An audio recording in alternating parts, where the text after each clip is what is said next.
এইবোৰৰ মাজতে তেতেলীপামৰ অধিকাৰ প্ৰভু বৈকুণ্ঠী হ'ল। মাহেকত সকামো বুলি বৰ ডবল সকাম হ'ল। 3 দিন 3খন ভাওনাও হ'ল। সেইকেইদিন ৰাজ্যৰ শিষ্য প্ৰশিষ্যই সোণাজুৰি ভৰি পৰিছিলহি। অকল সকাম বুলি হেনে ক'বলৈ গ'লে গোটেই মাহেকটোতেই হেমগেম। সত্ৰলৈ অহা আহিছে, যোৱা গৈছে, লেখ জোখেই নাই। তাৰ মাজতে 4-5টামান আহি একেবাৰে প্ৰভু বৈকুণ্ঠী হ'ব 4 দিনমানৰে পৰা খুটি পুটি বহিয়ে ল'লেহি নহয়।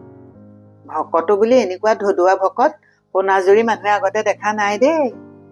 খাব দমৰা গৰুৱে দেই যাব নোৱাৰা দমটো। ইফালে তোমাৰ বন এখন পাছিলে বুলিলে মোৰ ভোলকা মাৰিব। এদিন এজনক গোসাঁই বোৱাৰীয়েকে লাগনি খৰি নাই, ককাই এই শুকান বাঁহডাল চেও চেও কৰি দিয়াচোন বুলি ক'বলৈহে পালে।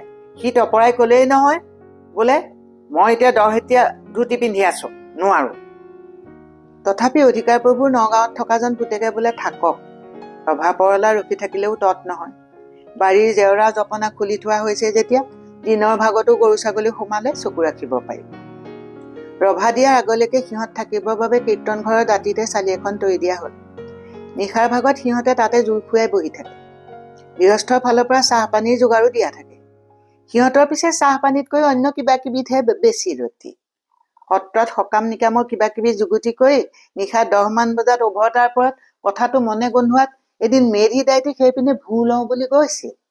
পিছে সিহঁতে উমান পাই দাইটি গৈ ওচৰ পোৱাৰ আগতেই এটাই মেধি দাইটিক শুনাই ক'লেই নহয়, বোলে ভাং কানি আফু, তাক নেখালে কিহৰ বাপু।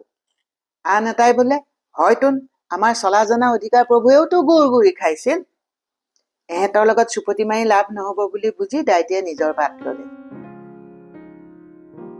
সিহঁতকেইটা সত্ৰত থাকি ল'লে বুলিও তাৰ মাজতে আন ক'ৰবাত সকাম নিকাম হোৱা বুলি গম পালে তালৈ গৈ ইয়াত 2 দিন এদিন নোহোৱা হয়।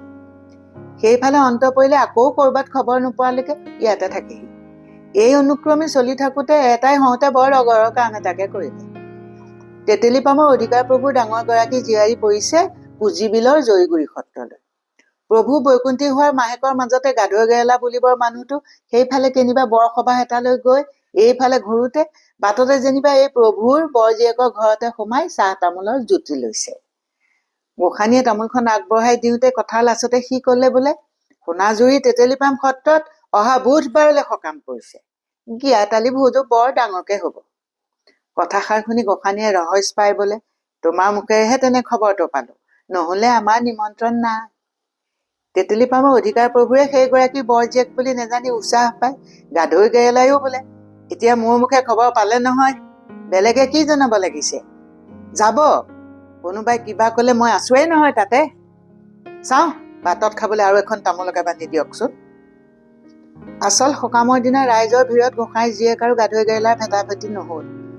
গিয়াতালিৰ দিনাখন যেনিবা ৰভাৰ এটা কোণত মাছ আনি গোটে গোটে দমাই থোৱা আছে। তাৰে পৰা বাচিবলৈ পিছফালে পুখুৰী পাৰলৈ নিব। ঘাই ভোজটো বাহিৰৰ ৰভাত লক্ষ্মীকান্ত গোসাঁয়ে ৰান্ধিব যদিও তেওঁৰ হাতে নচলা সকলকে লৈ ভিতৰতো 11-12টা চৰু হ'ব। সেই গুণে অধিকাৰ প্ৰভু বৰ জীয়েকে মানুহ এটাৰ হাতত টৌ এটা দি লগে লগে আহি 2টা কি 3টা মাছ ভৰোৱাই যেনিবা ভিতৰলৈ নিব খুজিছে।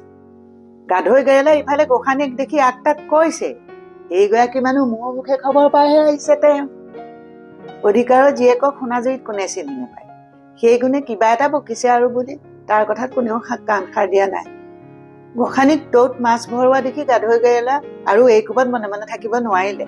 চোৰ চোৰ, চোৰণীয়ে গোটেই গাল মাছ নিলে বুলি সি হায়ৈ বিয়ৈ লগাই দিলে। কাণ্ড দেখি গোটেইখন মানুহৰ ৰহস্যৰ সীমা নোহোৱা হ'ল। ৰামেশ্বৰ হ'ল তেতেলীপাম সত্ৰৰ ঘাই বিলনীয়া। চাবলৈ গ'লে সত্ৰতে হওক বা ৰাইজৰ নামঘৰতে হওক দেউৰী বিলনীয়া উঠিবলৈ কেইবাটাও মানুহ আছে। পিছে তাৰে কেইবাটাৰো এতিয়ালৈ ভালেমান ক্ষেত্ৰত নিয়মৰ লৰ হৈছে। ৰামেশ্বৰে যেনিবা নিয়ম কাৰণৰ ক্ষেত্ৰত কোনেও আঙুলি টোৱাব পৰা একো কৰা নাই। পিছে প্ৰভু বৈকুণ্ঠী হ'বই পৰা তাৰ কিবা এটা গাঠিলে। তাক বোলে এতিয়া চলা জনা অধিকাৰৰ বৰজন পিতেকে ঘৰত গৈ তামোল পাণ দি মাতিবগৈ লাগিব, নহ'লে সি সকামৰ কোনো দিনতে দেউৰী বিলনীয়া উঠিবলৈ নাই। আনখন এইবোৰ কামত আগভাগ লৈ সি ভালেই পাইছিল।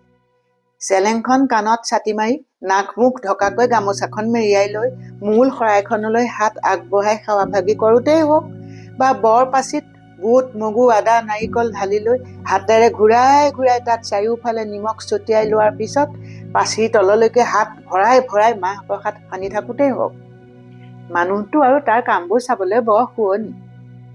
ভকতৰ মাজত প্ৰসাদ বিলাই বিলাই 8খিনিমান হওঁতেই তাৰ অৱশ্যে জক এটা নুঠা নহয়, উঠে।